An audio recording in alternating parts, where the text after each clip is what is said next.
Assalamualaikum warahmatullahi wabarakatuh. Hai, saya Dr. Gigi Pamungkas Santi Mulyawan bersama mantan saya, Mantan apa, Say? mantan teman. Oke, pada kesempatan kali ini saya pengen tanya-tanya berhubungan dengan studi yang lagi diambil oleh istri saya. Namanya siapa dulu? Kenalan dulu lah. Kenalan dulu. Kan udah kenal, masih kenalan. Kan buat penonton. Oh iya, baik.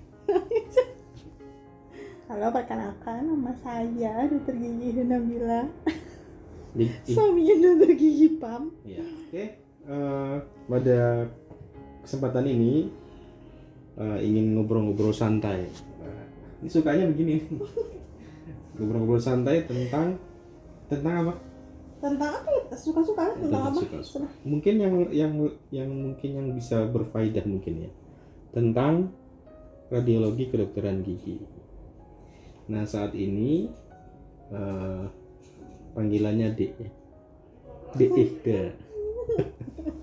Dek Iqda ini lagi sekolah di Unpad Universitas Padjadjaran, ngambil spesialis radiologi kedokteran gigi. Sebenarnya radiologi kedokteran gigi itu apa? Radiologi kedokteran gigi. Itu tuh salah satu cabang ilmu kedokteran gigi gitu yang lebih spesifik ke gampangnya foto ronsen gitu ya. Belajar tentang foto ronsen. Oke. Segala hal yang berhubungan dengan foto ronsen gigi gitu. Foto ronsen. Sekolahnya sendiri itu berapa lama sekolahnya? Berapa semester? Sekolahnya sih kalau untuk yang 2 tahun terakhir ini itu 6 semester. 6 semester. 6 semester, ada 6 semester. Sebelum-sebelumnya sih 2,5 tahun ya, jadi 5 semester. Baru di 2019 itu bisa meratakan jadi 6 semester, jadi 3 tahun sekolahnya. Selama 6 semester itu ngapain aja? Maksudnya sebenarnya ngapain ya, sih gitu? Anda tuh Kan kalau misalnya di koas kita dulu kan ya laporan, ya kerja pasien, ya cari pasien. Kalau di radiologi kedokteran gigi itu gimana?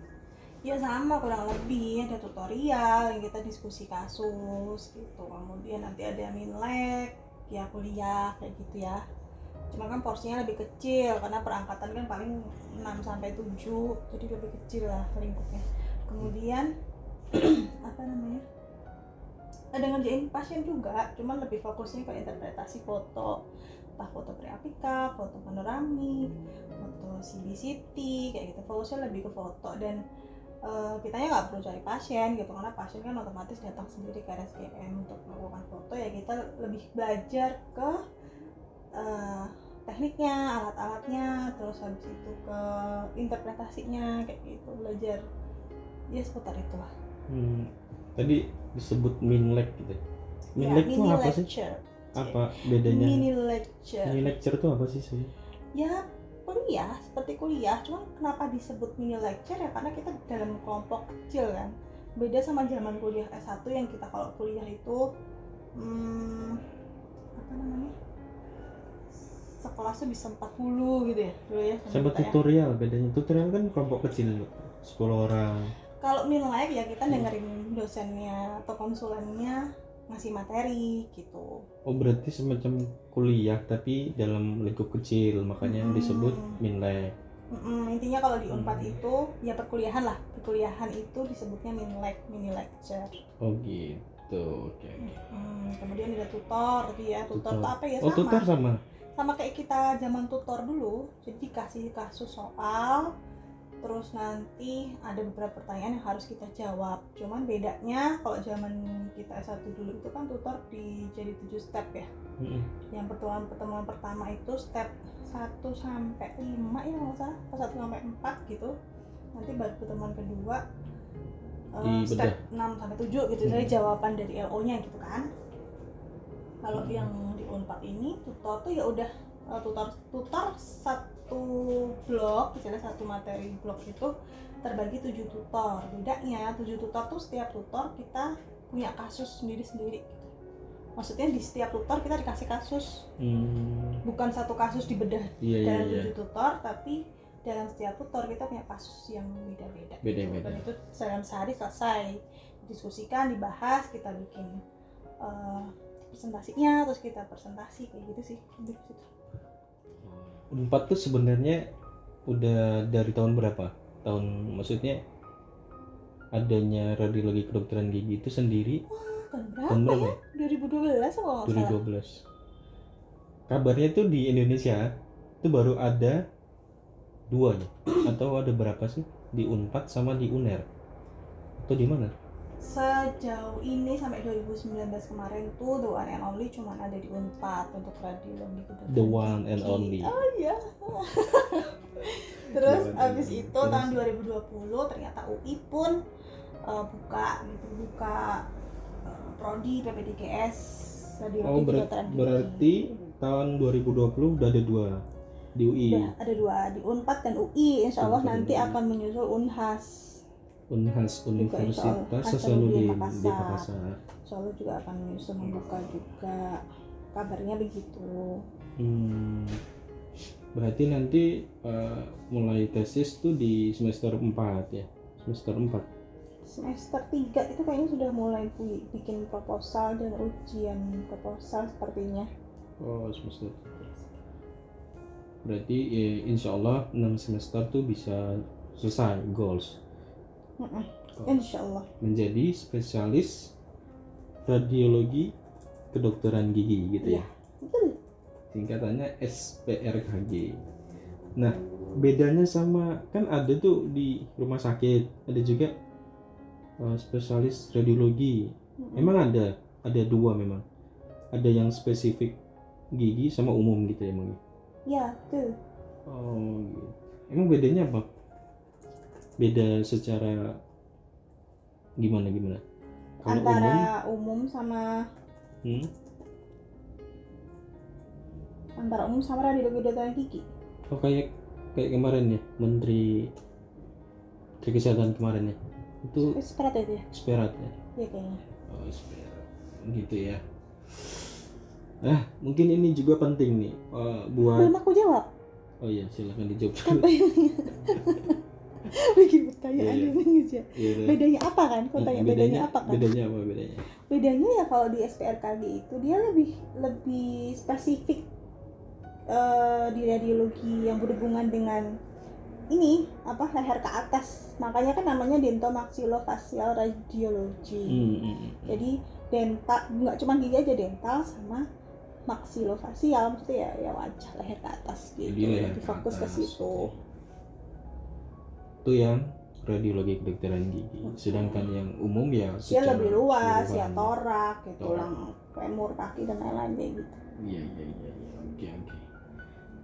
Mungkin ini kelebihan ya, keunggulan SPRKG itu apa sih? Yang kamu ketahui apa kelebihannya? Mungkin kan setiap bidang tuh pasti ada kelebihan kayak orto, kayak BM, bedah mulut dan sebagainya. Kan itu pasti ada kelebihannya, ada sesuatu hal yang membuat bagus nih radiologi nih kedokteran gigi. Apa kelebihan di radiologi kedokteran gigi? Yang pertama sih yang pasti masih sedikit ya SPRKG ya di Indonesia. Itu yang pertama. Terus yang kedua, radiologi kedokteran gigi itu akan selalu berkembang dan pasti cepat berkembang gitu. Karena radiologi kedokteran gigi itu erat kaitannya dengan IT gitu. Yang kita tahu sekarang IT kan pesat banget gitu berkembangnya. Jadi jangan disangka kalau radiologi itu ya cuma lihat foto ronsen terus diinterpretasi, enggak gitu. Ternyata di balik hasil foto itu gitu ada IT yang sangat berperan. Tuh yang akhirnya jadi buka mata saya setelah masuk. Ya begitulah gitu ternyata IT-nya. Kadang kan kita yang nggak tahu radiologi kedokteran gigi itu sendiri, wah radiologi itu baca foto doang gitu ya. Baca doang gitu ya. Kok harus ada spesialisnya gitu. Kenapa harus ada spesialisnya gitu? Dan konon katanya kalau masuk kedokteran radiologi kedokteran gigi itu yang saya dengar nggak boleh praktek. Iya bener ya? atau gimana? Iya, karena spesifikasi kita kan sudah maksudnya ya ke radiologi kedokteran gigi gitu. Kalaupun mau praktek ya di RSGM atau di rumah sakit yang memang dia ada atau menyediakan instalasi concern radiologi kaki gitu ya. Ya prakteknya ya seperti itu, di instalasi radiologi kedokteran gigi, baca ronsen seperti itu. Jadi memang ya sudah, kalau namanya spesialis berarti dia udah ibaratnya ya sudah spesialis, mau ngerjain Ya prakteknya ya udah kompetensinya ya radiologi kedokteran radiologi. gigi gitu. Berarti kita nggak boleh nambal gitu ya, nyabut gitu ya, udah nggak boleh ya Secara aturan nggak boleh ya. secara aturan. Iya, nggak boleh Tapi dibuka kalau ini ya. secara umum nggak tahu ya, sensor ya. Nah ya, selanjutnya ini mungkin buat teman-teman atau buat mahasiswa-mahasiswi yang pengen masuk kedokteran gigi, radiologi kedokteran gigi maksudnya, itu gimana sih prosedurnya dari awal sampai bisa diterima di Unpad tuh gimana? Prosedurnya yang pertama adalah yakinkan diri. Yakinkan hati. diri. Maksudnya Yakinkan memang hati. itu jurusan yang pengen kita pilih gitu. Karena masuk ke satu jurusan spesialis itu bukan sesuatu yang main-main, karena kan itu akan long last gitu, selamanya kamu di situ ya bekerja di bidang itu gitu, belajarnya juga di bidang itu gitu. Jadi harus benar-benar ya dari hati gitu, yang dari diri sendiri pertama. Misalkan saya dulu pengen radiologi, apa kejar gitu radiologi kedokteran gigi, itu yang pertama. Terus habis itu kalau udah tahu jurusannya apa, yang kedua cari tahu tempat di mana aja yang ada jurusan yang kita pengen gitu. Kebetulan saat itu kan saya baru ada buka di Unpad ya kan, kemudian disusul UI. Tapi waktu itu saya lebih memilih ke Unpad karena memang dari awal saya memang fokusnya melihatnya Unpad gitu. Terus ya udah, terus rajin-rajin cek websitenya gitu ya, kalau di Unpad SMUP Unpad atau pendaftaran Unpad ACID gitu, cek syarat-syaratnya apa. Biasanya sih setiap universitas punya syaratnya masing-masing, cuman secara garis besar pasti sama, pasti nanti minta sertifikat TKA gitu, sertifikat TKA ya, TKA itu apa? Tes kemampuan akademik. Tes kemampuan akademik Ya, isinya terus kurang lebih sama lah kayak tes potensi akademik gitu ya. Yang terus logika, nalar dan lain-lain. Kemudian yang kedua pasti akan minta sertifikat hasil tes bahasa Inggris. Nah, kalau yang mau diakui di seluruh universitas bisa langsung kita pakai tes TOEFL. Pakai tes TOEFL yang diadakan misalnya di LT mungkin? Ya ada Bisa biasanya tuh. di websitenya ada. Okay. Intinya yang diakui lah, di badan hukum dan diakui gitu. Atau bisa tes di universitas di itu sendiri. Universitas masing-masing ada. Jadi setiap universitas tuh pasti yang mengadakan, biasanya sih mengadakan seperti UGM, Unpad, UI itu mengadakan tesnya mereka sendiri-sendiri gitu, berdasarkan kualifikasinya mereka, standarnya mereka gitu. Kalau di Unpad ya namanya tadi TKBI. TKBI itu tes kemampuan bahasa Inggris. Gitu. Oke, setelah kita ngumpulin TKA, TKBI, terus apa lagi persyaratannya yang waktu itu dilalui? Dulu sempet juga kan ngantar ke rumah sakit. Iya. Terus itu yang penting, dua pertama. Terus yang ketiga ada kita harus punya surat keterangan sehat. Surat keterangan sehat yang didapatkan di RSUD, nggak boleh di jadi surat klinik kesehatan ya? pemerintah, nggak boleh di klinik, nggak boleh di puskesmas, jadi RSUD gitu. Jadi harus di RSUD. Ya betul, di RSUD. Terus dapat surat keterangan sehat, terus apa lagi? Itu pun bukan cuma surat keterangan sehat aja ya, maksudnya surat keterangan sehat, jadi ada beberapa juga. Ya, jadi waktu itu ke RSUD itu memang dari universitasnya minta, biasanya nanti dijabarkan sih surat keterangan sehat bebas narkoba, terus tidak buta warna misalkan gitu, kemudian tes kesehatan jiwa dan lain-lain gitu. Kebetulan waktu itu saya masuk ke 4 poli ya kalau nggak salah ya, poli kesehatan jiwa, poli mata, terus poli penyakit dalam ya kan, satunya lagi poli apa ya, aku lupa. Itu ada tes labnya juga. Tes laboratorium. Narkoba bukan ya?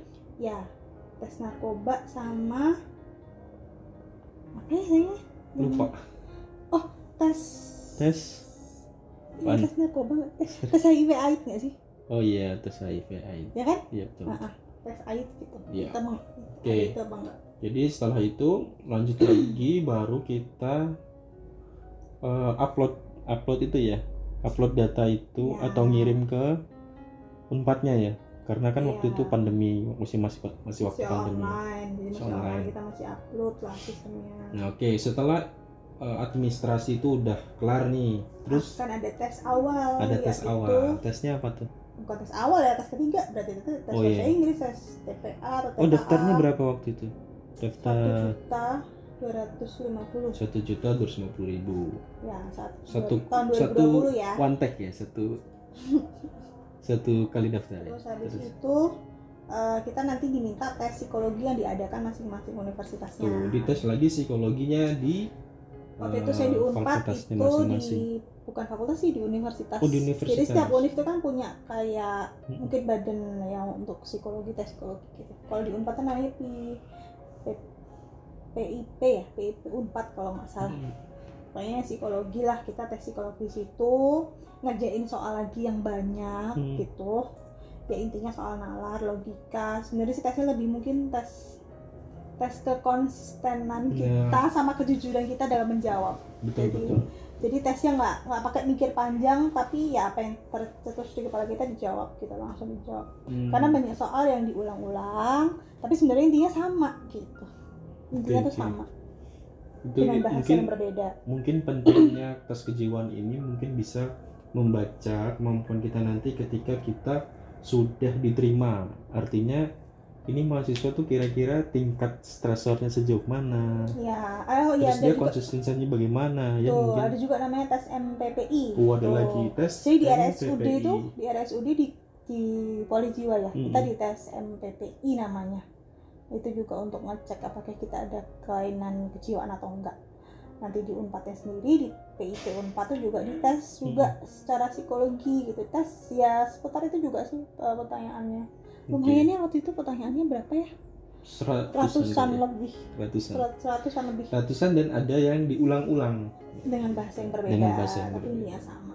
Ya, kemudian nanti ada wawancara juga. Wawancara Psikolognya. wawancara tuh ada dua berarti ya, wawancara sama psikolog sama wawancara sama departemen radiologinya sendiri. Jadi habis psikologi bukan lulus ya, karena hasilnya kita nggak nerima sebenarnya. Jadi hasilnya langsung dikirim. Jadi hasilnya itu langsung dikirim ke departemen tempat kita daftar. Waktu saya radiologi ya dikirimnya ke departemen radiologi gitu. Jadi kita nggak tahu hasilnya. Kemudian habis itu dijadwalkanlah tes akademiknya. Oke, tes akademik itu apa? Tes akademik itu memang tes yang dilakukan seputar seputar jurusan yang kita ambil ya. Berarti berhubungan dengan radiologi. Iya, betul. Nggak menyebar kan? Artinya soalnya ya seputar radiologi doang gitu ya. Seingatku dulu itu ujian tes CBT-nya bareng-bareng dengan peserta lain yang memang mengambil jurusan yang berbeda gitu. Tapi soalnya 50-50 sih sepertinya. Jadi memang dari misalkan 100 soal tuh ada beberapa persen yang memang dia secara umum kayak kita jawab soal UKMP dulu gitu loh. Tapi ada persentase yang lebih besar menjurus ke radiologi, ke jurusan yang kita ambil, radiologi. Oke. Setelah tes akademik, tes praktek ada nggak? Kalau di radiologi kebetulan nggak ada. Nggak ada. Nggak ada praktek. Jadi ada dua yang nggak ada praktek. IPM sama radiologi itu dia tidak ada tes praktek. Jadi spesialis yang untuk ilmu penyakit mulut sama radiologi ya, itu memang tidak ada tes prakteknya. Jadi cuma tes akademiknya doang. Betul. Terus habis itu tinggal tunggu pengumuman. Iya, habis itu udah terus tunggu pengumuman. Tunggu pengumuman kurang lebih 2 minggu 3 minggu. 2 mingguan nih. Hampir 1 bulan. Pertengahan Juni ujian, pengumumannya Juli tanggal 25, berarti 1 bulan setengah kan? Sekitar segitu. Ya berarti 1 bulan. Jadi setelah mengikuti beberapa rangkaian tadi dari administrasinya sendiri, ujian-ujiannya yang sudah kita kerjakan, kemudian kita nunggu hasilnya itu 1 bulan, dan akhirnya diumumkanlah hasilnya. Dan alhamdulillah lulus sekali ujian doang ya. Alhamdulillah. Itu dalam satu angkatan berapa orang sekarang? 7 orang, 8 orang? Sekarang 7 orang. Jadi dalam satu angkatan spesialis itu ada 7 orang doang. Rata-rata sih, rata-rata 5, 5, 6, 6, 7 gitu. Sekitar segitu. Jadi mungkin apa yang bisa kita simpulkan dari obrolan santai kita pada pagi hari ini? Jadi pertama, kalau mau masuk kedokteran gigi, radiologi kedokteran gigi, apapun ya, mau masuk spesialis bedah mulut, mau masuk radiologi, orto dan lain sebagainya, pertama tuh yakinkan diri kita bahwa jurusan yang kita ambil memang sesuai dengan passion kita. Kita yakinkan dulu. Suka dari diri sendiri. Kita Kan suka karena dari disuruh orang, Benar. atau karena omongan orang gitu, emang kita suka gitu aja. Oke, itu karena sangat berpengaruh terhadap nantinya kita waktu melewati studi-studi proses ya, dan betul. Karena nggak mudah ya. Maksudnya nggak cuman teori gitu ya, mental iya juga gitu. Ya, mental. Teori juga gitu ya, semuanya lah. semuanya. Oke. Setelah diyakinkan, yang kedua yang perlu kalian lakukan adalah mencari informasi sebanyak mungkin di mana aja nih adanya jurusan yang kalian pengenkan. Kemudian silahkan tentukan universitas mana yang akan menjadi pilihan kalian. Kemudian yang ketiga apa? Yang ketiga berarti mempersiapkan syarat dan ketentuannya. Ya, Masing-masing universitas tentunya punya syarat dan ketentuan masing-masing. Nah, itu perlu dipahami betul-betul. Kemudian ya udah, kita ikutin semua alurnya, kita persiapkan untuk tesnya sampai nanti akhirnya adanya pengumuman dinyatakan kita lulus. Ya kalau misalnya nggak lulus sekali, ya coba lagi tahun depan ya. Intinya terus mencoba. Mungkin ada kata-kata mutiara buat pendengar kita pada pagi hari ini. Gimana? Kata-kata mutiara apa ya? Jangan pantang menyerah, sama jangan takut kalau kita berbeda. Karena berbeda itu bukan berarti kita aneh, tapi kita unik. Jangan takut berbeda. Jangan takut menjadi berbeda, karena berbeda itu bukan berarti kita aneh. Karena berbeda itu bukan berarti kita aneh. Oke. Tapi kita Quote kita pada pagi hari ini. See you pada vlog-vlog berikutnya.